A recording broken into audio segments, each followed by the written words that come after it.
How's everyone doing? Give us a wave. Hello, lots of lovely faces.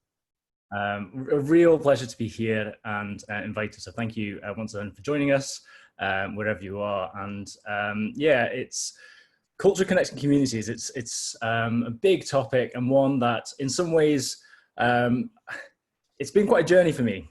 I feel a little bit a sheep in a wolf skin or something. I don't know. Like I trained as a scientist originally. I trained in neuroscience, and I've always loved arts and music. I play the fiddle, and one of my hats is I run the Science Ceilidh, which is all about exploring science and creativity and health and well-being together. But I think over the last few years, as I've been involved with fun palaces and certainly with things like lockdown, it's really opened our eyes, I think, quite rightly, to the everyday creativity and culture that exists in all our communities. And I think this is something we're incredibly passionate about with fun palaces. I think we'll talk a little bit about what that means to us, what that might mean to yourself, a couple of ideas of how you could implement that and connect with new communities, because a big part of one of our passions is around, I guess, you know, I like to say almost my tagline is proving people who don't feel like their creativity matters, doesn't matter. Right? Wrong. So there's a lot of people who, oh no, I'm going to share my screen now. So it means that even if you can't access, if you can't link on, or you prefer not to download anything, you should still be able to see the screen. So let me know if that has worked. If you've got any technical issues, you can just send a message. But hopefully everyone can see that. And we're actually going to go to the second slide. So if I just bring up over here, and actually we're going to go up to, there's like kind of two squares at the top right, if you're actually on the browser, and you're going to click to the second one, 2 out of 8. Because to make a fun palace, the main question I'd like to ask you and invite you all to think about is this one right in the middle. So I'm going to give you 2 or 3 minutes to think about what skills and passions could you share with others that's not related to your job. Now, this is really important. So it's not a professional skill. You don't have to be particularly good at it. Yes, this Jamboard can stay available. In fact, we might collect some of the images. But what I'd like you to do is think about this question. Now, to do that, you can either type it into the Zoom board if you prefer not to go into the Jamboard itself, or if you're on the Jamboard, on the left-hand side, there's a Post-it note. And you can make a new Post-it note is probably the best way to do it. So it's on the left-hand side or on the bottom if you're on a mobile phone. And it's hidden by the dots in a mobile phone. And to help prompt you think about this, I've got a few prompts at the very top as well. So again, it doesn't have to be something you're particularly professional at. In fact, I encourage it not to be a professional skills. What I'd like you to think about are things that you might have learned recently, maybe over lockdown. It could be a DIY skill. It could be something you can cook or craft pretty well, that you're pretty proud of, something you can just say a few words of or play a few chords of, something that makes you feel very happy, something that surprises other people, you know, a secret skill or talent or something like that, or something you just love learning about, you know. So again, you might not know that much about it, but something that you really, really enjoy. So we'll give 1 more minute for you to type them out. Sorry, so this is the icon over here. So it should be on the left-hand side. There should be, if you're on a browser, there'll be a section over there, a button which allows you to make a new Post-it note, and you can fill it in any color as you wish and find a space. So, and as I said, if you prefer to just use the Zoom function, you can just write it into the Zoom chat and we will copy it over. I think Sophie and Sam are going to help us copy some of them over. So we get a big visual representation. I've never done it with 50 people before, so we'll see how much we can stretch it.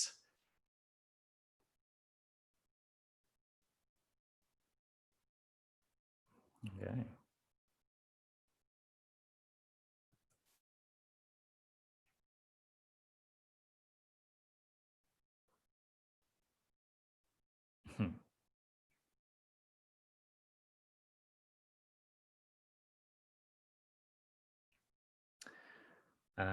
Maybe 20 more seconds, just if you'd like to finish it. And we'll copy over some that are on the Zoom chat as well.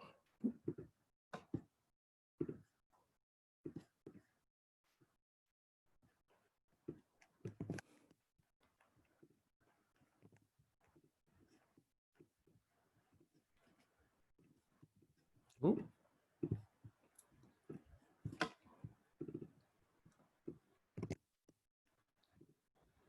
So ideally, nothing related to your professional job. And I'll explain why a little bit. We've got lots of things coming up now.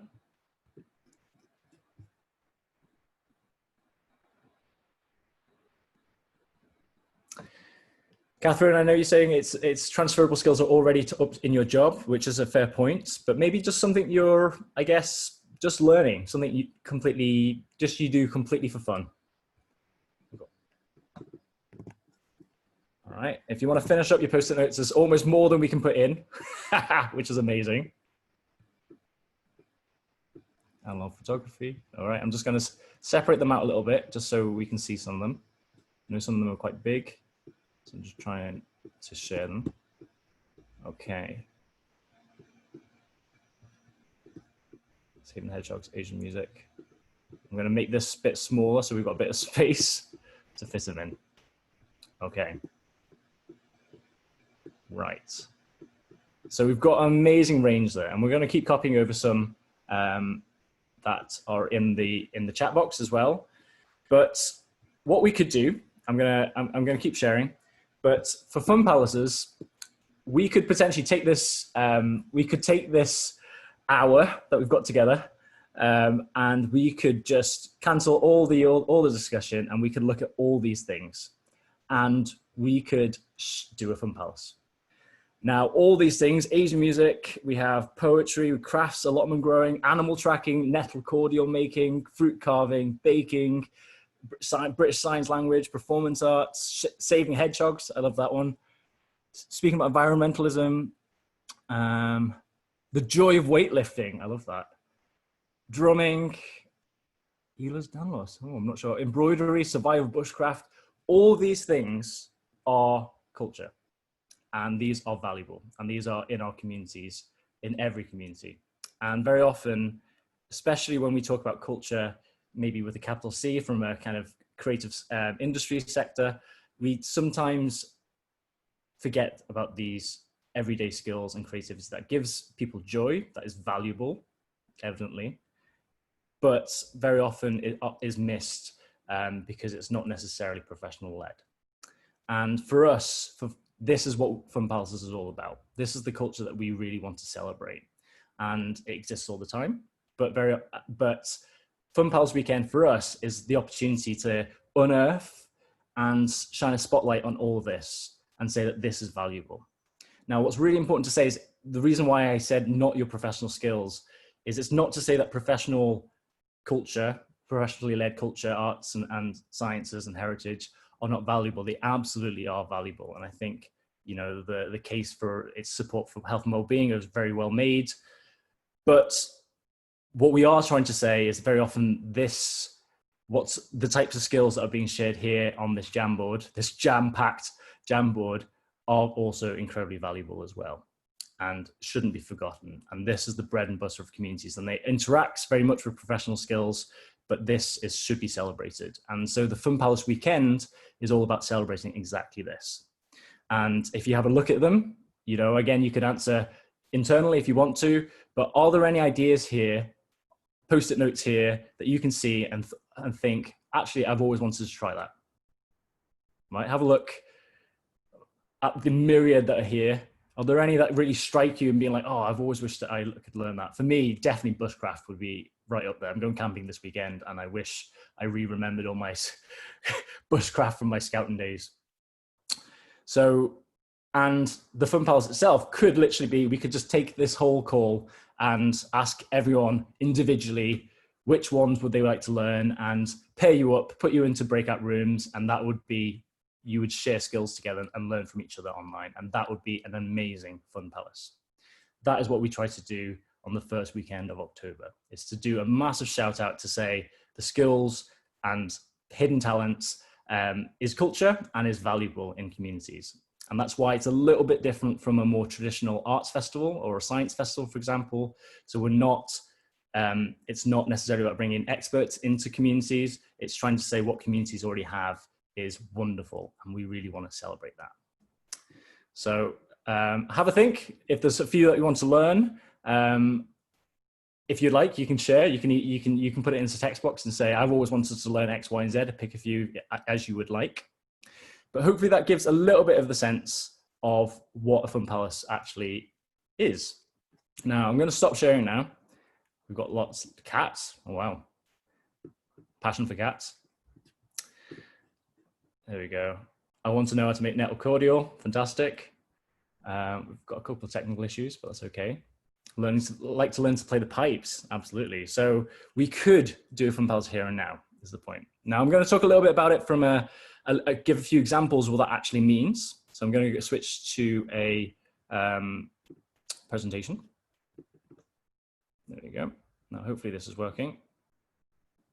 The nice thing with the presentation as well is that it does give transcripts. But Sophie, could you hand a thumbs up? Is that working? Yeah, perfect. Okay, so we've made or started to plan a fun palace that we could potentially do here and now. And if you are particularly interested, you could always ask people who shared particular skill, and you can meet up and catch up afterwards and make that fun palace happen and share those skills. On a practical level, the name Fun Palaces comes from a theatre maker, Joan Littlewood. Now, I didn't know who she was. I'm not in the theatre world myself. But she was a radical theatre maker, and she believed that theatre should be of, with, and by local people. So it should be representative of the local communities. And what she envisaged with an architect, Cedric Price, is she wanted to have a building called a Fun Palace, where anyone can go and do arts, science, making, learning, sharing stories together. And it was never technically funded, but the ideas of a fun palace have existed in things like, actually, Joan Littlewood was in the in the Fringe Festival when it was actually a Fringe Festival and more radical than the more corporate self in Edinburgh.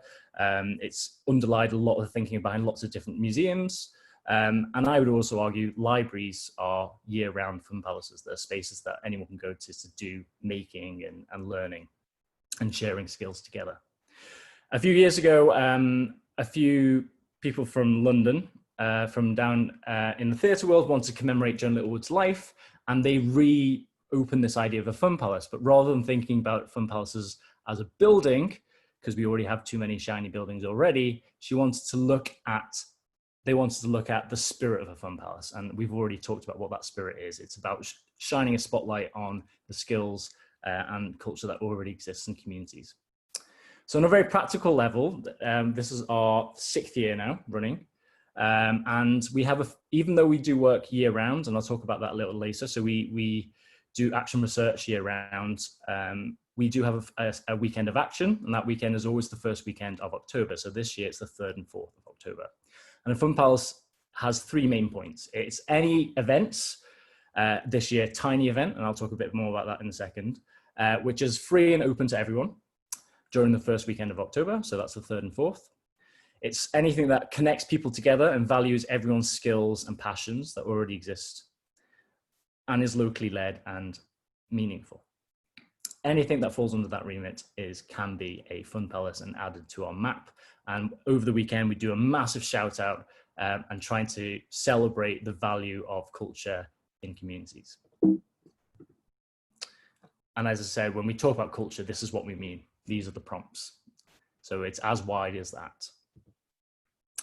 And of course, it's not lost to us over the last few years, whilst we've been working with Eden communities, certainly in Scotland and nationally, that there's lots of overlap in terms of the importance of connecting with neighbours and making connections with things like the big lunch. So there's a lot of similarities actually in our core ethos about what a fun palace is and what a big lunch might be. And actually we're very excited about the idea of how we can link into each other, and big lunches can feed into fun palaces and fun palaces can feed into big lunches as well. So our guiding principles, I should also say, if you have any questions, please do put them into the chat and there'll be plenty of time to go into them as well. So our guiding principles, it's about valuing the process and not the outcome.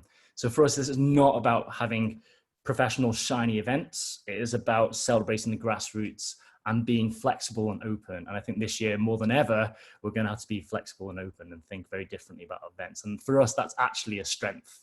We want things to not necessarily be shiny and polished. It's about the forgotten skills and not the professional. My key provocation, especially when I work with scientists, for example, or artists, is this is an opportunity to do something different and be there as an amateur knitter or an amateur language learner. And the reason we say that is because even though you can do amazing community-based arts and which are facilitated fantastically, the rest of the year, for this weekend, we want people to really center the fact that everyone's learning together and that we can all be amateurs together. And there's a real beauty in that. And that's really empowering in terms of changing some of those dynamics, that we can learn something together and try something new. So for example, if you have youth groups or you have programs already, activities already, this is a good opportunity to shift and do something different. So if you have a youth group that always are very active, Fun Pals Weekend is a good opportunity for the young people to teach the adults something. Let's flip that narrative. Let's flip. And that might not be what you want to do year round. It might be. But for Fun Pals Weekend, it's a good opportunity to try new things.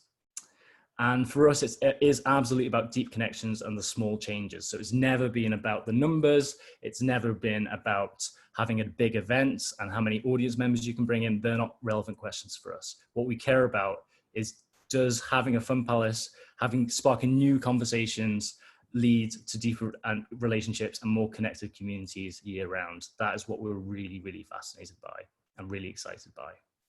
And of course, if you are in the professional arts or science sector, by doing something differently, by connecting with your communities on a different level, on a different relationship, that might lead to different relationships that can be developed on in a more traditional outreach or engagement program the rest of the year.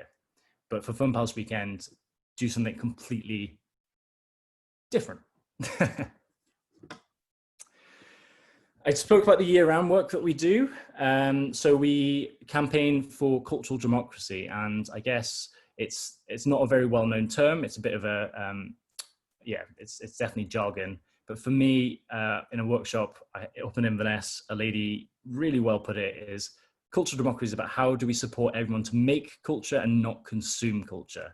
So it's about supporting everyone to, I guess, widen who we value and what we value as culture, and not just what's predefined by institutions. And that active participation is really important to us. So we don't talk about audience members. We want everything to be hands-on, or as hands-on as possible, for people to try and learn together. And the campaign itself, our kind of main tagline is, believes in the genius in everyone, that creativity in the community can change the world for the better. This is what excites us. Believing in a world that can be better, and culture and communities are a key part of that. And just a wee reminder that it is embedded within the Human Rights Declaration. Everyone has the right to freely participate in the cultural life of the community, to enjoy the arts, and to share in scientific advancement and its benefits. And I always feel like it's a good reminder that this is a key part. And as I said, COVID, I think, has really spotlighted this more than ever. In terms of what's happened beforehand, as I said, we've run since 2014. We've had lots of Fun Palaces. We've had lots of people take involved. So we call them makers. So people who are active in organizing and running the activities, and participants, people who come along and join in. And it doesn't really matter so much about the numbers, but it is increasingly worldwide. And what excites us is lots and lots of people who join in as a participant, who come just to kind of take part to begin with, also become makers the next year. And that's the really exciting aspect of it. That's what we want to be seeing. People come, give something a try, spark new relationships, and the next year they get actively involved in running the Fun Pals themselves. And, you know, because we believe in that it's important to have year-round work, how that can link into the big draw, or 64 million artists, or the big lunch a little bit later. These are great touch points, and they all have a very similar key philosophy. I'm not going to talk too much about this. I can share a link to the evaluation, but just to give you a sense of the diversity, I guess, of where fun pulses happen. They don't all happen in venues. This year, very few of them are going to happen in venues, given how we're thinking about it this year. But lots of them do have happened in parks, libraries, people's homes, community centres, prisons. We've had many National Trust properties. We've one battle site, which was up in Scotland. So lots of different places. And in terms of who makes fun pulses, I'm not going to go into the detail of this. Again, I'll share links to the evaluation. But the answer is really quite broadly, quite a lot of different people, a very diverse range of people. In terms of disabilities, in terms of age. So fun pulses are very intergenerational. We're very proud of that. In terms of race, in terms of gender, in terms of sexuality, in terms of disability, we try and be as inclusive as possible. And that's certainly one of the things we want to discuss today when we break out as well. And for us, the key aspect of that question is it's about inviting a broad range of people in being inclusive in making. And if a diverse group of people are involved in the making, then the participants will also be diverse and inclusive as well. Two very hard examples of what a fun pulse might look like. These are drawn from up in Scotland. So Orkney Libraries got involved, for example, for the last 2 years. And what I really liked from their work is that for weeks beforehand, they had these posters up in the community centre, and they had radio, they contacted all the schools, and they asked everyone, we're running a fun palace, we would like your help. And actually, I think the majority, you can see on the left-hand side, a poster, just to give you a sense, they literally took over almost every inch of the library for the day over fun palaces. And the majority of the fun palace activities were led by library goers, people who come in normally to book a library and said, actually, I love cartoon drawing, or I love telling folk stories in my spare time, or I love playing guitar, I'm happy to run a workshop. And that exactly encapsulates what a fun palace is. And what's exciting, again, this year might be a wee bit different, but if you bring lots of these different people together, really amazing, unexpected things happen, because all of a sudden you might be coming because your uncle is doing X, Y, and Z, but actually there's some new activities over here that I've never tried. And there's a new contact over here. And oh, I didn't realize that, Sandra did this, pottery or whatever it would be. And all of a sudden we have new conversations that might lead to something really spectacular, something really exciting the rest of the year. And there's some of the images of the fun palace from last time. Another example, which is a bit more, Auchinleck Community Connections is a kind of a community anchor organisation in East Ayrshire on the west coast of Scotland. And they've been running fun palaces for the last few years. The first two were very much tied to young people, and that's definitely a perception. I saw that in the chat. Fun palaces sound very often people assume it's only for young people, because obviously only kids and young people can have fun, and we are absolutely against that. We think adults can have fun as well, and that's quite all right. But in the last few years, they've been engaging with the communities in different ways. So they've had young people take part with Halloween. Obviously, it goes around Halloween time, linking with the gardens, for example. But in the last 2 years, they focused a lot more about the skill sharing. So they invited local groups. They had a French group, they had an arts group, they had the community group, which is linking older people with tea, all coming together to share the skills and share different skills with each other. And what's been really nice there is that's built kind of new relationships. So people who might just book a space and think of Auchinleck as a kind of a community hub are now, talking to each other and thinking a bit more about how they can work together. Okay, now we're going to break out very soon, but just to kind of touch on the fact that obviously this year we're not expecting people to run events in the same way. Obviously in light of lockdown and COVID, in light of the fact that even as the lockdown is easing, there are lots of people who are still shielding and will be shielding for a long time. So we're incredibly passionate about thinking about how we work offline and connect with communities, so that not just they're included, but actually we can ensure as many people who are shielding actually actively take the lead and get involved in fun palaces as well. How we're imagining this year is that we have rebranded to 1,000 tiny fun palaces.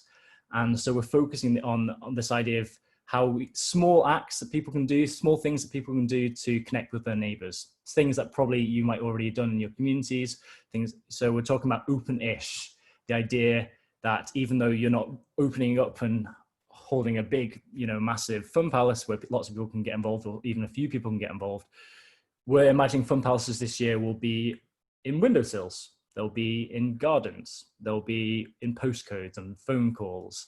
Some of them will be online. So think about different ways that we can be open-ish in our living rooms, but still sharing and connecting with others around the UK and the world.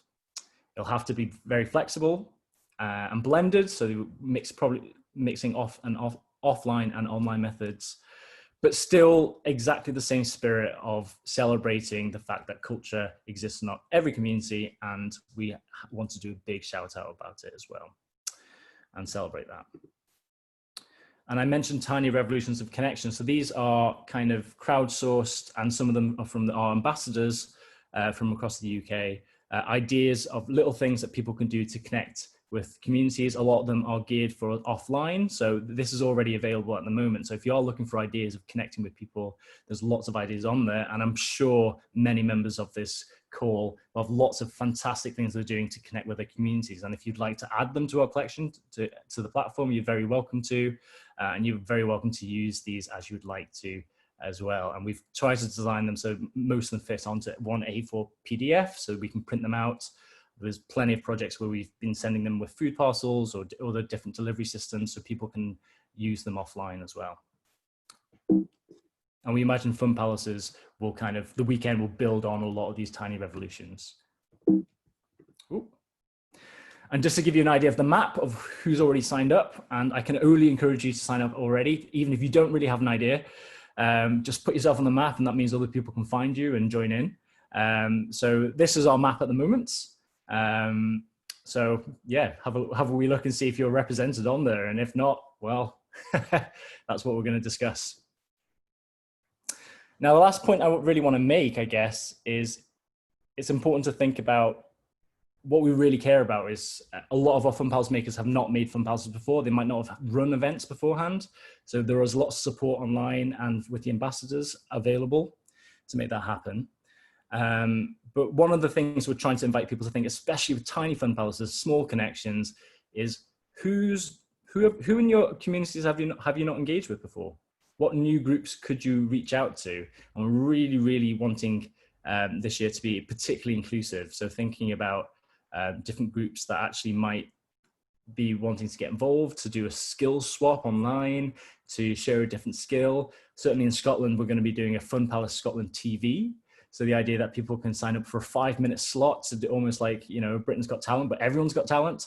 And you can share a skill in the safety of your living room, a story or a joke or whatever it would be for 5 minutes, and that would be your Fun Palace. But we're inviting people to especially think about connecting with someone that you might not have connected with before, whether that's a neighbor, a community group, and just using this as an opportunity to, which has happened already through COVID, I'm sure, to continue those conversations and build on those conversations and bring new people in, invite new people to get involved. So I've done a lot of talking. I realize that. So now we're going to go into a bit of a breakout. I'm going to have a quick check if there's any questions. Or I don't know if Sophie, if there's any that jump out immediately. We've got a bit of time for questions a little bit later as well. But in the breakouts, if you would like, I know not everyone likes a breakout, and that's completely fair enough, and it's a long call. These are the 3 questions that we'd like you to think about. And you can introduce yourselves. You'll have about 10 minutes. I'll have a quick look at time to see how it goes. But the 3 questions is, how could you discover and celebrate even more of the skills and passions and culture that's already in your community? So having we think about that. What local groups and networks could you reach out to get involved? So that could be in your daily work, in your general work that you're already doing. What new groups could you get involved? How could you think about being inclusive and having more diverse groups get involved? And then the last one is, would a tiny fun palace work for you? Is that something that fits within the type of what you're doing? what would work, what wouldn't work so well. Does the dates work? Do you have programs that could fit into it? Is this year not the year? We're not pushing fun palaces. It's always, if it's the right time, it's the right time. If it's not, it's not. But we'd like you to think about these 3 questions. So hopefully shining a light on and thinking, how can you discover what other skills and passions are already in your communities? Which new groups could you get involved with? And would a tiny fun palace work for you? So if you prefer not to be put into a group, I think what we're going to do now is take a moment. Everyone is going to be allocated a room randomly. I think there should be about 6 or 7 people. If you prefer not to be in a breakout room, that's completely fine. I also appreciate it's not for everybody, and you might just want to spend 10 minutes just reflecting, in which case, when the pop-up comes up, just decline it. And you can stay in the main room, you can switch off your camera, and you can just take that moment to stretch your legs. You know, you can still do that if you go to a breakout room, to be fair, and reflect and think, and then we'll come back together. There's lots of questions. So actually, again, I'm going to actually invite you to take a moment to be reflective. I'll be really interested to hear and any thoughts around those 3 questions. Now, I'm going to give 3 different ways of doing that, because again, it's not, if you would like to just take a minute to think about each of those questions, if you want to write anything down, we can take it. Well, I'm going to ask each question in turn. You're very welcome to either write any responses, any questions into the chat box, and that way you can feed into it that way. What I would also want to preempt is, you know, this is very much the start of a conversation, and there are 6 ambassadors across the UK as well. So we do have lots of other opportunities to discuss fun palaces if you are very interested in that, and to talk about that more one-on-one or with different groups. So yeah, please do. I want to use the last kind of 20 minutes, 25 minutes as a discussion. And if you've got something specific, please do share that as well. So you've got 3 options. You could either write them down, you can think about them. I've also added new slides to the Jamboard. So if you would like, you're very welcome to use the Jamboard as well. If you like Post-its, I'm obsessed with Post-its, you're very welcome to add. And there's a slide per question. So the first question, I guess, if you'd like to feedback either by text, is how could you discover more and celebrate even more of the skills and passions and culture already in your community? So if you'd like to feedback by text, you can do that way. If you've got any specific questions, you can put it that way. You can go into the Jamboard and add a Post-it note there if you'd like. What we'll probably do at the end of the session is we'll compile them onto the Post-it Jamboard anyway. And then also, if anyone would like to speak, the best way to do that, I'll invite 1 or 2 people, and if you can just speak for 30 seconds and a minute, just to kind of share your thoughts as well, that's very welcome. Just raise your hand, and I'll try and look out for that.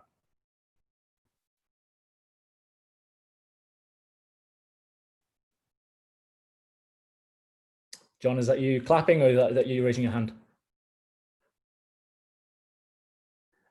Oh, I think that's a yes. So John, if you'd like to join us, what does that mean? Hey, thanks very much, Lewis. It's John. I'm in Edinburgh at a great group. One person, unfortunately, was technically bumped out, but Noreen, hi, and we quickly went through using existing social media groups. So Facebook groups was a nice way of doing it.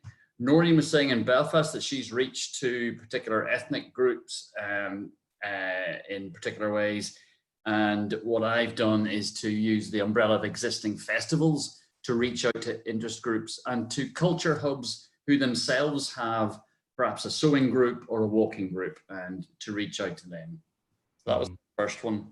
And we spent lots of time talking about that. Brilliant. Thanks very much, John. But yeah, absolutely.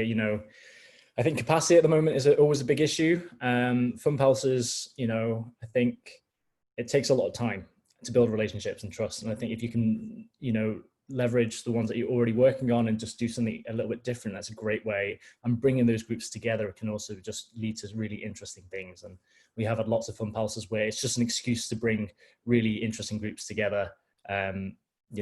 Someone's asked in the chat before, does it have to have a theme? Not at all, so it can be as open, or some fun palaces do prefer to have a theme, just to kind of tie things together, to kind of give people a different idea, to think about the work a little bit differently. So we've had like mind and body, we've had STEAM, so science, technology, engineering, arts, maths, for example. We've always been very boldly interdisciplinary. We've had Halloween as a theme, for example. So you can have one if you'd like to, but it can be completely open. I think both work really, really well, depending on the community groups.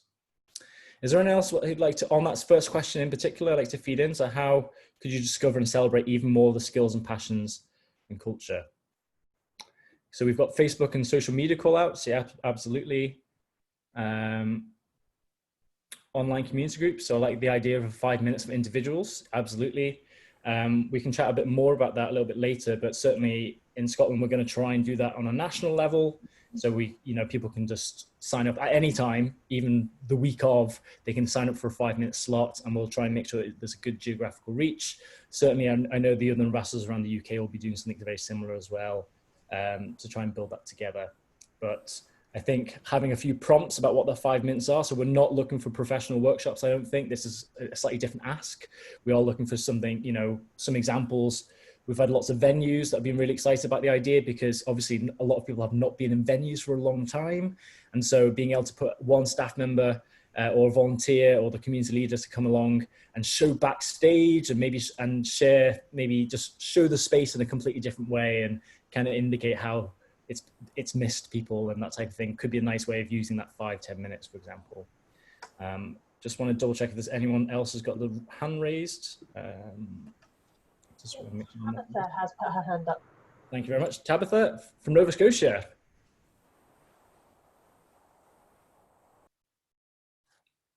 Oh,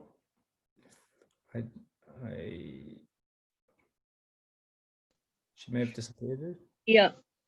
The group that I was with, we talked about sort of geographical limitations, and also one person commented on racial tension in her area, even though she'd like to do a multicultural event.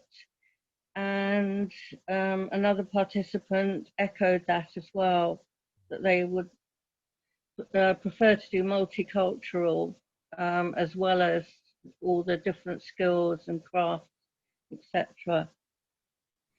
Absolutely, and I think that's certainly something that we think is really important. We have a partnership with the Anti-Racist Educator, for example, to try and look at what that means. And I guess in the conventional cultural sphere, it isn't very diverse. That's, the research is very clear about that. But what we are aware of is that very often what a lot of communities, all communities have cultural practices, but they might not call them culture, right? And how often do you come across creative people who would never associate with arts because arts is not for them? And so I think a lot of what we're trying to do is broaden what counts. I think we have to do that in an appropriate way. So obviously you are the experts. We are not experts on your lives and your communities. You are. And so it's about knowing and understanding if there are tensions, how to navigate them in a way that is appropriate. Absolutely, we've had lots, I think the majority of our ambassadors are incredibly multiracial, for example, but I think we don't want to be glib about it. It is, there's a lot of work to be done in that space. And if you are interested in that, one thing that we can link to is we did have a conversation with the Anti-Racist Educator about culture and communities and how you can navigate that space to be inclusive. And there's a few resources that we can signpost to as well about how to do that in an appropriate way. But absolutely, being as inclusive as possible is great. Steve, we'll have one more kind of person speaking. Hello there. I wasn't so much putting myself forward to speak then. It was more a response to one of the questions in the side of the group. I found before that if you're just a part of a community, unless you go out of your way to connect to other sections of the community, you end up getting very insular in what you're doing, and you don't make the connections to people that would either utilize the skills you've got or give you the opportunity to do what you want to do.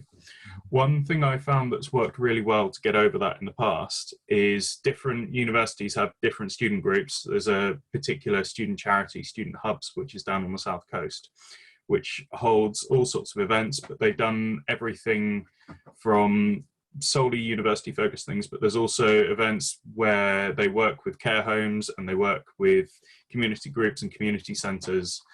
Recently, there's been a social innovation program that has given businesses the opportunity, businesses and social community interest companies and social projects the opportunity to present a problem, and then the students go forward and try and find a solution for it, and working as a team, all that.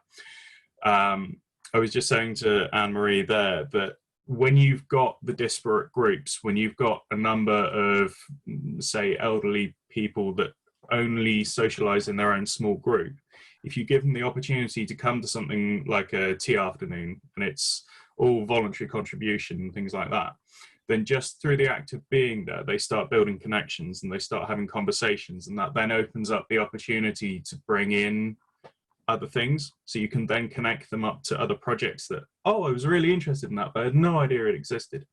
And you can just do that 100 times over. And it's not as energy intensive as it might suggest at first. Once it's up and running, the community groups tend to be very enthusiastic. The participants from care homes tend to be very enthusiastic. The students love it.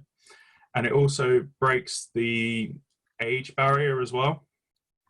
So it was just that kind of thing as a specific answer to that kind of jumped out at me. So yeah, no, sorry absolutely. No, that was great, Steve. No, absolutely. And I can't shout about that enough. You know, I guess the way I would go about it is always partnerships, because that, you know, we don't want Fun Palace to be a flash in the pan one, you know, even though we do obviously just put it all our resources into this one weekend of celebration, what we want is the year-round stuff, and that's mostly likely going to happen through partnerships in a sustainable way. So if you are looking for more diverse, you know, bring in new groups, then look at reaching out to more diverse groups. That absolutely will exist in all our communities in some shape or other. Would be the way to go about it, or, you know, going online as well, so the geographical aspect of it. And I guess a really important caveat that we want to say is we're not trying to pretend that we've invented cultural democracy, right? The type of stuff that we're talking about is the bread and butter of all communities that happens year round. People share skills, people collaborate, people learn from each other year round. We're not trying to say that this is new. What we're trying to say is actually it's probably undervalued. It's just sometimes taken for granted. And we want to do a massive shout out about it in October, which the sum is greater than its parts, and say, this is amazing. This is what communities are about, and this is valuable. So I think that it's a really important caveat to say that. And absolutely, in terms of, as I said, this year, we've got specific guidance on shielders, people who are shielding, people who are vulnerable, and ideas of how they can lead a Fun Palace and run something in the safety of their own homes. I can see in the chat, I can't read everything at the same time whilst engaging, but things around neurodiverse communities, for example, and absolutely, it's about finding ways that people can engage on their terms. And I think that's sometimes what's missing with the word culture, is very often it's this sense of why are not more diverse people engaging in culture? And for us, that's not the right question. That presupposes that we have something valuable, and if only people knew how great it was, people would do it, you know. And sometimes it's just like this idea of a cultural cold spot is absolutely against what we advocate for in Fun Palaces. Like, no communities don't engage in culture. It's about us, all communities engage in culture, and it's about broadening what counts and is valued. And if we take that mindset, then hopefully that guides our partnerships, it guides our events and activities. Just having a quick look at time. I know we actually just looked at one of the questions, but I know if there's any of the other questions. So I guess the second question was, what local groups and networks could you reach out to? And would running something like a tiny Fun Palace work for you in your community? So if you'd like to share something on that, I'll give you a moment to, if you want to write anything specifically, you can do it on the chat box, you can do it on the Jamboard. The Jamboard will stay active afterwards. Please, I know it's very easy to, but try not to clear or delete the Jamboard. That's the one downside to open collaborative things. But if you'd like to add to them afterwards, you're very welcome to. And also, if there's anyone else who'd like to speak or now start thinking about any questions that you want to ask, then we can answer questions as we go along. Lewis, just while people are gathering their thoughts, I've been collecting bits and pieces from the chat box just to give you something to reflect on while people are thinking. So I think you answered before, but Simon earlier on was talking about what are the criteria for hosts, and I think think you've answered that in saying that there is no set criteria. And Tony was talking about could it be an online gathering of synchronized activity? So I think we've covered that. And just more recently, people were starting to reflect on the possible barriers, and so it'd be good to hear your thoughts on that, particularly around funding. So Anne-Marie was talking about, you know, she could very easily organise demo videos to go out online, but funding is an issue for some people, and about reaching out to those that aren't online or part of any social group. So anything that you can offer into any of those spaces. Yep, absolutely. So the first question was about, I'll come out of my head now, hosts. So there's no strict criteria. It can be very grassroots. As I said, some of our best fun palaces are literally 2 or 3 people from a community learning something together and sharing something, right? That's when we talk about tiny, that's absolutely what we mean. So even if it's a family doing something in the garden and sharing some guitar out in the, you know, out in the garden, encouraging people to join in, that could be a fun palace as much as any other more bigger event than that. This year we are thinking a little bit differently in terms of hosts. So we are going to have potentially hubs. So if you are a venue or in control of a space, how can you do that safely, working with people in their own homes? And the one idea we have had is, for example, with combining digital with offline packages. So again, I'm speaking certainly from the Scotland perspective, but again, if you're in other areas, happy to chat to you and put you in contact with the local ambassador. But things we're thinking about in Scotland, for example, is we could gather some materials that could be sent out as a pack. And if you wanted to be a hub, rather than running a fun palace in your home, in your venue or space, what you're encouraging is you're reaching out to groups that you already know, maybe neighbors that you don't know. So going out and putting postcards in people's letterbox, for example, and saying, we're getting involved in Fun Palace, you know, what would you like to get involved? And maybe coming up with some ideas of different craft activities people could do together over the weekend, and finding ways of being able to then, you know, send that out to people as well. So there's an offline version as well as an online version. So this blended model. Now, in Scotland, we do have a little bit of funding to help support that, so microfunding. So best thing to do is to chat to your ambassadors as to whether or not they can help provide something like that. But in terms of, and that way, you know, there's kind of a local hub organizing kind of locally driven ideas, if you like. So for example, in Renfrewshire, they've asked a lot of their partners to come up with their own tiny revolutions of connection. And then actually they've got this kind of hub that they can encourage anyone in Renfrewshire to get involved in activities, a lot of them developed by members of the community as well. So there's a kind of a local flavor to that. And then they can help manage that. In terms of funding, it's a really good question, because I guess the conventional answer is, for us, there is no, some of the ambassadors have a little bit of access to microfunding. So, you know, we're talking about £50, something along these lines, to help provide for materials.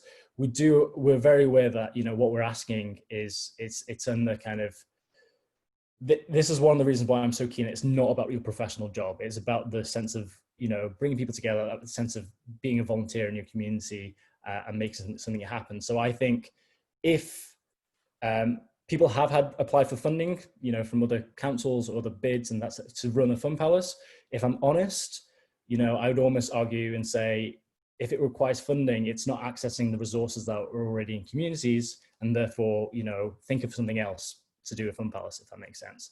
Now, I'm very, very aware that obviously, even if it doesn't require funding, it requires someone's time. And especially what we're asking people to do, you know, or asking people to volunteer to do, still requires time and capacity. So I'm not trying to undermine that at all. I think it's really important that we have a conversation about that. And again, if it's not right for you in that situation, then please don't do a fun palace. I think it's, you know, it's not right at the right time. If you can link it into other project works or things that you're already doing, that also makes it more efficient.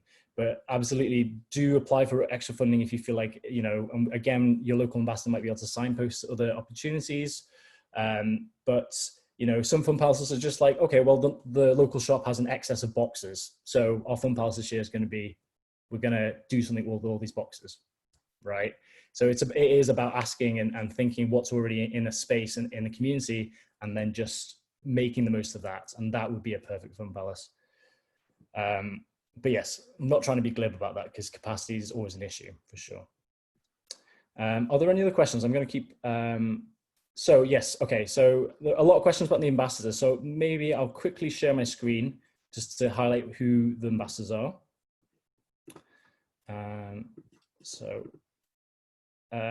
In terms of, there's Tiny Revolution Connection, that might give you a little bit of an idea of some activities that already exist. So far, so this year we've got a few new ambassadors. In terms of what I can do, I'll leave my email with everyone, and with the follow-up, I will share the slides. And if you email me, I can put you in touch and introduce you to your local ambassador. So I'm more than happy to do that. And obviously, if there's something specific, I can still answer to the other ambassadors. We work very closely together. But the ambassadors, as it stands at the moment, we have one in Northern Ireland, Siobhan, and she's hosted by Big Telly Theatre. Wales is Bethan, and she's hosted by the National Trust for Wales. In Sheffield is Beverly Nunn, and I know someone's asked about Lancashire. I know Sheffield is not Lancashire, absolutely, but you know, finding your locus, your nearest one. I know Beverly has worked with across the north of England beforehand, so she might be able to still have contacts to help you. We have two ambassadors who share a role in Cornwall. So Celine Elliott, who works for the Cornish Museums Partnerships, and Jack Morrison, who works for Feast, who are kind of a arts funding organization. And I should say Beverly works for, is hosted by, oh my God, Sheffield Theatres. Now, the host is important because it doesn't mean that Beverly has anything necessary, her remit is theatre. It's just she can answer to anyone, and she works with any communities. In Scotland, we have two ambassadors, so myself, and I'm hosted by SLIC, so the Scottish Libraries and Information Council, supporting libraries across Scotland. And we also have Alice Balance, who is up in Inverness, and she works with Eden Court. And then there is also the core team who all work part-time. So we have the co-founders, Sarah Jane and Stella Duffy, Kirsty Lothian and Ravina. And again, they have lots of resources on a UK-wide scale. And what we always say is that we're always on the other side of the phone. Again, we support a lot of makers. If you've not got experience in making, running an event before, there's lots of toolkits online, and we're very happy to have a chat with you. Certainly in Scotland, what we're organising are planning meetings, so you can meet other makers and have a chat with them as well. So I'll send a link to that. And to be honest, if you want to join us, even from out with Scotland, you're most welcome. I'll quickly speak to the toolkits as well that's on our websites. So as I said, we've got some ideas for how you can plan a fun palace, some ideas for digital fun palaces. We have specific things around, as I said, health and safety around COVID, about being sensitive and including people who are vulnerable or who are shielding. We have press kits, logos, posters that we can send. So we've got, we can send 50 posters, I think it is, to each fun palace if you would like them. We've got media guides. We have, yeah, here we go. So how you can get involved. The next best step, apart from getting in touch, if you'd like to, is probably signing up for the Fun Palace mailing list. And also, I should also re-put up the map, because I think one of the best next steps to do, even if you've got an inkling of an idea, is to just put yourself on the map, because what that means, you can sign up onto the website, is that other people in your communities who might find out about it, we're going to be doing big shouts about Fun Palaces over the next few weeks. If you'd like to hold something, they can actually find you and get involved. So you've got control over what you can put up there. And even if it's just, we have an idea, or we'd like to hold a Fun Palace, that's more than enough to put yourself up on the map. And for those up in Scotland, or those who have a particular interest in culture and well-being, one of my remits is also supporting the Culture and Wellbeing Community Network Scotland. So this is a Facebook group, and very long name, I'm afraid. But we hold regular discussions very similar to this. We have planning forums specifically for Fun Palaces, but we also have themed discussions. So the anti-racism discussion we were talking about before, we had a discussion on inclusion with Glasgow Disability Alliance. We had lots of discussions about storytelling, or around science and technology and engineering and maths and STEAM, offline engagements. So again, everyone's welcome to join this group. I'll share a link to it. And all our discussions are saved and recorded. So they're video discussions, and you can watch them afterwards, and we post all the links afterwards as well. So there's some really nice resources on there that I'll probably signpost to as well. So that's just to give a sense of the questions of the ambassadors. I quickly want to highlight there is an evaluation form, so Sam's just put that into the form, but I just want to see if there's any other questions that I haven't answered yet. So if you've got a question that you really would like to ask whilst I'm online in the last 3 or 4 or like 8 minutes, please put your hand up, or you can rewrite it as well. And the email to contact if you want. Sorry, yes. So I will email, my email is here. Lisa, did you have a question? So Lisa waiting. Yes. Oh, Lisa, yep. I'll just unmute. Can you hear me? Hello. Yeah. Thank you. This has just been lovely. I've really enjoyed the session. Thank you so much.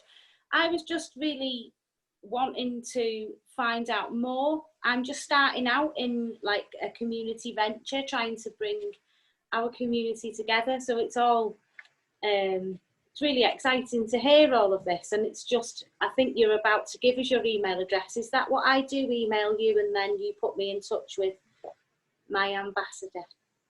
Yeah, absolutely. So I can put you in touch with your ambassadors. I'll probably follow up with a link to the emails as well, so you can find them directly. There's a Fun Palace UK-wide mailing list, which is probably a good way of keeping in touch with us as well. As I said, there's some Scotland-specific mailing lists and networks, but as I said, to be honest, everyone's welcome for those as well. So that's probably, yep, please go on, Lisa. Thank you. Will I get that email anyway? Like without having to mither you? I'm thinking, you know, if you're going to send that out as a standard email, then I'll sit and wait. Yeah, so, well, yes, Sam. Oh, sorry. Just if it helps, I was just going to let people know that after today, it'll probably take us 4 or 5 days, but we will send out Lewis's presentation if he's happy with that, along with the video recording from today, and all of the links that he's talked about today. So the ambassador's page and his own email address. And you can also, if it's helpful, save the chat box yourselves by clicking on the 3 little dots, and it says save chat. So you can do that yourself, but we will send the video, the presentation, and all of the links that he's spoken about today in the next 3 or 4 days. Thank you so much. No problem.